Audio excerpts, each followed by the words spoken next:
The sponsor of this video is Cashier. Cashier will provide you a quick quote and the most money for your iPhone. I sold an old, broken iPhone 5 to them, and it was simple, fast, and secure. iOS and Android have been competing for like 6 years now. The first iPhone was unveiled in 2007, and the first Android phone, the HTC Dream, was unveiled in 2008. So a lot has changed since then, obviously, over 6 years, but the question still remains, which is better?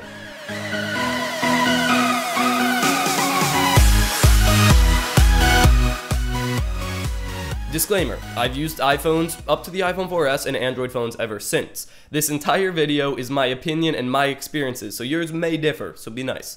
Also, this video is literally me rambling. I hardly scripted it at all. I put talking points in a structure, but most of this is just coming out of the top of my head, so I'm gonna miss some things. I'm gonna miss some topics and some parts of topics, and I'll probably get a few things wrong, but that just leaves discussion for the comments. So if you have any comments to say, leave them in the comments below, and we will talk. Oh, also, I'm not gonna be talking about jailbreaking just because that adds a whole nother aspect to it. I'll do that in a different video if I need to, but I'm leaving jailbreaking out of it. So let's get started. So let's talk about fluidity. Now, fluidity isn't speed. Fluidity is what the phone makes of that speed, what the operating system does with the speed in the phone. Now, for iOS, it's lacking hardware, but it's really well optimized. All the animations and stuff are extremely smooth. They're kind of time consuming. They're not super fast, but they're smooth. When you go back to your home page, when you multitask or open an app, it's all pretty smooth. On the Android side of things, you can reach that level of fluidity, but it's not always right out of the box. If you have a heavily skinned version of Android, like if you bought a Samsung Galaxy phone,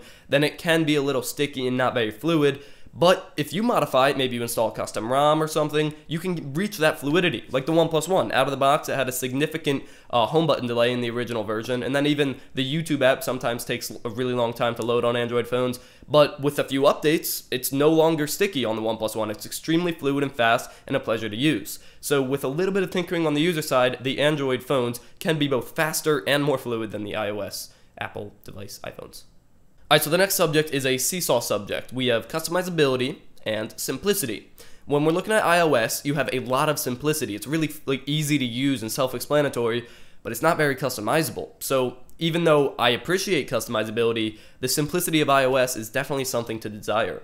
But on the Android side of things, you have a lot of customizability. You can perfectly tailor your phone to your needs, your exact person. You can install custom ROMs, widgets, themes, literally whatever you want. But it's not simple. You have a lot of customizability, but you need to know what you're doing. There, right now anyway, isn't really a middle ground there, but I think Android L might change that a little bit. Alright, so talking about Unity, this is an interesting aspect of Apple devices. Apple obviously is the king of marketing when it comes to their devices, and they market their devices as like a family, as a unified whole. You have your Mac, you have your MacBook Pro, you have your Mac Pro, you have your iPad and your iPhone. You take a picture, it's on all your devices. They market that really well, so people will believe that if you have a Mac device, you should be getting an iPhone. That's not necessarily true. You're getting very few advantages that Apple markets like it's their job, because it is their job, to be really important. But you don't need a Mac to have an iPhone. You don't need an iPhone if you have a Mac. That's not true. It's just a common misconception. But people, the average consumer, will believe that it's better suited if you have a MacBook to get an iPhone. In reality, you can just download iTunes on a Windows computer and you're good to go and it works perfectly. But they market as a unit and it actually works for a lot of the average consumers. On the other hand, Android phones, there's no Android PC that's popular right now. There are Android PCs, but I'm not going to get into that. So Android phones are kind of like standalone devices for the most part, so it doesn't have that unity, which a lot of the consumers are kind of blinded by Apple's marketing about. So you can't really have this topic, the iOS versus Android topic, without talking about hardware. I know this is iOS versus Android, which is software, but the software comes with hardware. You can't get iOS on non-Apple hardware, and speaking of Apple hardware, it's awful. The specs are low end, they're subpar, they're kind of disgusting actually. The batteries are low powered, everything in the Apple is subpar. You're not getting a high-end device, but it's pretty well optimized for the iPhone. iOS is optimized for the hardware, so it seems a little bit snappier than the hardware would suggest. But that's not true for the screen. Screw the Retina display crap. You don't even have an HD display. It's not even 720p, and it's a teeny teeny display without even 720p. You can't hide that. That is a very bad hardware feature that I can't really get over with the iPhones. That's one of the main reasons that I've been staying away from it recently, but that'll change with the iPhone 6, hopefully. And then on the Android side of things, you have extremely powerful devices. You have QHD displays, which is 2560 by 1440. I guarantee you we'll have 4K on Android phones before we have it on iPhones. You have 3 gigabytes of RAM, huge batteries with huge battery life, huge screens. It's overall, the hardware aspect of these phones is about 1,000 times better on Android phones. But what you make of that hardware, iOS makes it more fluid. They use the hardware well, but like when it comes to screen size, something that you can't just make more fluid, Android kills iOS, having a 5.5-inch 1080p IPS display on the OnePlus One or any phone like that. It's incredible. It's absolutely amazing. The 1440p displays that are coming out like on the Note 4 probably, incredible.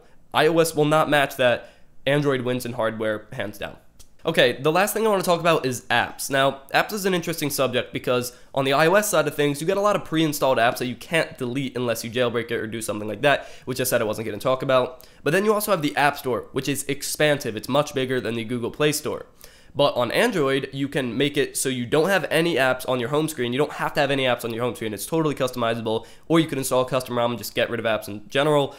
But the Google Play Store is a little bit smaller. I would much prefer the route that Android took on this, because even though the Google Play Store is smaller, there's less bad apps. All the good apps that you really want on the Google Play Store are still there, and you get more than just apps. You get widgets and everything like that. While on the iOS App Store, you have a lot more, but most of those apps you'll never use. They're just on the App Store. The Google Play Store still has everything good that you need, but on iOS, you're stuck with those pre-installed apps, unlike on Android, where it's completely customizable to you if you want to get rid of that or whatever. Alright, so that's kind of it for this video. Go ahead and leave a comment if you disagreed with anything, or maybe I forgot a topic or got something wrong. Just go ahead and leave a comment and we will discuss it. I'll be there for like 2 or 3 days answering all the comments. Leave a like if you enjoyed. I kind of forgot how much likes help videos. I only mention it at the end of the video, but the way YouTube suggests videos is all based on interaction. It's not just views, it's interactions. Like if people like and comment or dislike, you're getting, YouTube's more likely to suggest your video. So go ahead and leave a like and I would greatly appreciate that. Thank you so much for watching, and stay classy. Now before I head out, I do want to talk about Sell Cashier again. I know you guys don't love advertisements, but they really do help the channel out, and I want to thank Sell Cashier for supporting this channel. Honestly, I wouldn't recommend a service that I haven't tried out before and could vouch for their quality. When I sold the iPhone 5, the broken iPhone 5 to Sell Cashier, they sent a pre-labeled and pre-protected package to my door that I literally just took the iPhone, put it in the package, and shipped it back out, and then I got paid. Sell Cashier only purchases select iPhones and currently only operates in the United States, but it is simple, fast, and secure. You get a quote, you ship your iPhone, and you get paid. It couldn't be easier.